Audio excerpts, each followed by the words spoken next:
अस्सलाम वालेकुम दोस्तों, इट्स मी काशिफ। आज मैं आपको बताने वाला हूं उन 5 आदात के बारे में जिसने दुनिया में करोड़ों निकम्मे लोगों को डुबोया है।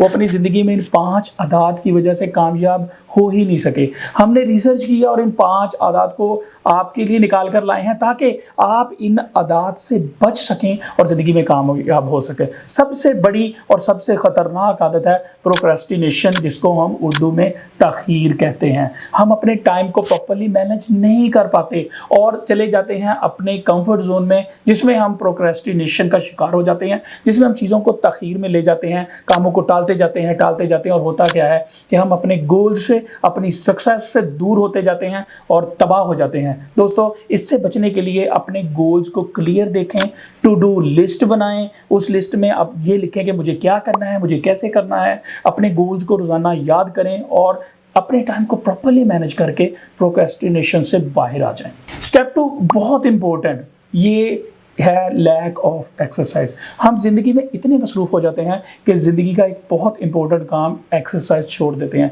साइंटिस्ट ने ये बात प्रूव की है कि जब आप एक्सरसाइज छोड़ देते हैं, आप में क्रिएटिविटी की कमी आ जाती है और ब्लड जो है वो आपके ब्रेन तक प्रॉपरली नहीं पहुंच सकता, जिसकी वजह से आपको अक्सर स्ट्रोक का शिकार हो सकते हैं। तो दोस्तों, एक्सरसाइज को अपनी ज़िंदगी में लाजमी तौर पर ले आएँ। बेशक रोज़ाना 10 मिनट के लिए एक्सरसाइज करें, लेकिन एक्सरसाइज ज़रूर करें ताकि आपकी पूरी बॉडी एक्टिव रह सके और आप लंबी दौड़ के घोड़े बन सकें। Step 3 very important point, poor diet. असल में जब हम अपनी ज़िंदगी में मसरूफ़ होते हैं, अपने गोल्स की तरफ जा रहे होते हैं, तो हमें ये समझ ही नहीं आ रही होती कि हमने क्या खाना है, क्या खाना हमारे लिए बेहतर है, कौन सा खाना हमारी हेल्थ के लिए अच्छा है। हमारी डाइट ख़राब होती जाती है और उससे क्या होता है कि बुढ़ापा अपने वक्त से पहले ही आ जाता है और हम तबाही का शिकार हो जाते हैं। हम अपने गोल्स से दूर हो जाते हैं और फिर क्या होता है कि सक्सेस से दूर हो जाते हैं। तो दोस्तों, अपनी डाइट के ऊपर प्लीज़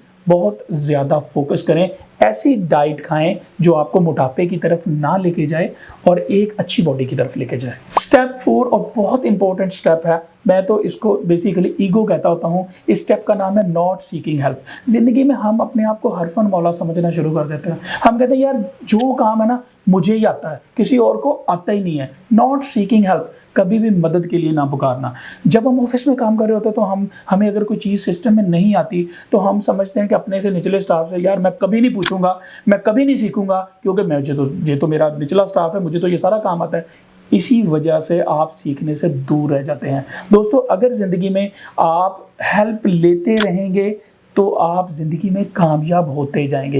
लेकिन अगर आप में ईगो आ गई कि यार मैंने नहीं किसी से हेल्प लेनी, तो याद रखिएगा कि आप तबाही की तरफ जा रहे हैं। इसमें अक्सर ये भी होता है कि हम बहुत ज़्यादा शाय होते हैं, हम में लैक ऑफ कॉन्फिडेंस होता है, जिसकी वजह से हम लोगों की तरफ हेल्प के लिए जाते ही नहीं हैं। प्लीज़ इस शायनेस को और लैक ऑफ कॉन्फिडेंस को अपनी ज़िंदगी से निकालें और जब भी आपको हेल्प की ज़रूरत पड़े, प्लीज़ उस हेल्प के लिए अगले बंदे के पास चले जाएं, लाजमी हेल्प मिलेगी। 5th पॉइंट सबसे बड़ा और सबसे इंपॉर्टेंट पॉइंट है नेगेटिव थिंकिंग। हमने अपनी ज़िंदगी में इतनी नेगेटिविटी फैला ली है कि हम एक नेगेटिविटी के घर में रह रहे हैं। हम बातें नेगेटिव करते हैं, इवन जब हम अपने आप से बात कर रहे होते हैं वो भी हम नेगेटिव कर रहे होते हैं कि यार मुझसे ये नहीं होगा।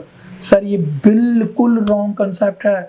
ज़िंदगी में बहुत दुनिया ऐसी है जिसने अपनी ज़िंदगी में इस नेगेटिविटी को निकाल के बाहर फेंका और कामयाब हो गए। इस बारे में मैं आपको एक हदीस कोट करता हूँ कि अच्छा गुमान करना उम्दा इबादत है।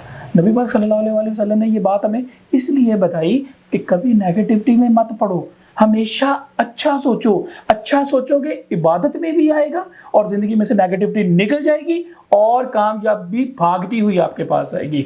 ओके दोस्तों, इट्स मी काशिफ। ये था आज का topic. Signing off for today, till tomorrow.